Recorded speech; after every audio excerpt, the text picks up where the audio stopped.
Valsad 108 એમ્બ્યુલન્સની team દ્વારા પ્રામાણિકતાનું ઉદાહરણ પૂરું પાડ્યું। વલસાડ 108ની ટીમને વલસાડ એસટી ડેપો બહારનો એક કેસ મળતાની સાથે જ વલસાડ 108ની ટીમ ઈએમટી માનસી પટેલ અને pilot Viral Patel Valsad ST depot પાસે જવા માટે રવાના થયા હતા। સીન ઉપર પહોંચતા જોવા મળ્યું કે એક 70 વર્ષના વૃદ્ધ બેભાન અવસ્થામાં જોવા મળ્યા હતા। વૃદ્ધની હાલત જોતા ખૂબ જ ગંભીર કન્ડિશન જોવા મળી હતી। ત્યારે 108ના ઈએમટી માનસી પટેલ અને પાયલોટ વિરલ પટેલ પેશન્ટને તરત જ 108 એમ્બ્યુલન્સમાં લઈ લીધા હતા અને રસ્તા પર જ 108 એમ્બ્યુલન્સમાં પેશન્ટને ઓક્સિજન અને અમદાવાદ સ્થિત ફિઝિશિયન ડોક્ટર પરમાર સરની એડવાઇસ પ્રમાણે પેશન્ટને એમ્બ્યુલન્સની જરૂર ઇન્જેક્શન આપવામાં આવ્યા હતા। પેશન્ટને નજીકની સિવિલ હોસ્પિટલ વલસાડ ખાતે શિફ્ટ કરવામાં આવ્યા હતા।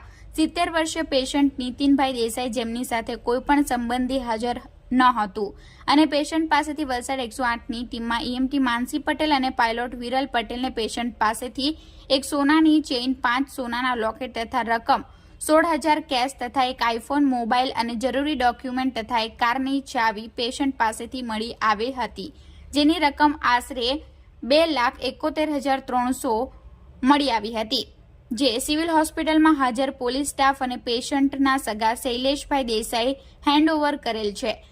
આવી 108ના સ્ટાફની ઉમદા કામગીરી અને પ્રામાણિકતા જોઈ વલસાડ, નવસારી અને ડાંગના પ્રોગ્રામ મેનેજર કમલેશ પઢરિયા સાહેબ અને Valsad 108 emergency management executive Sanjay Waghmare તથા પેશન્ટના સંબંધીઓએ એમની કામગીરીને બિરદાવી હતી।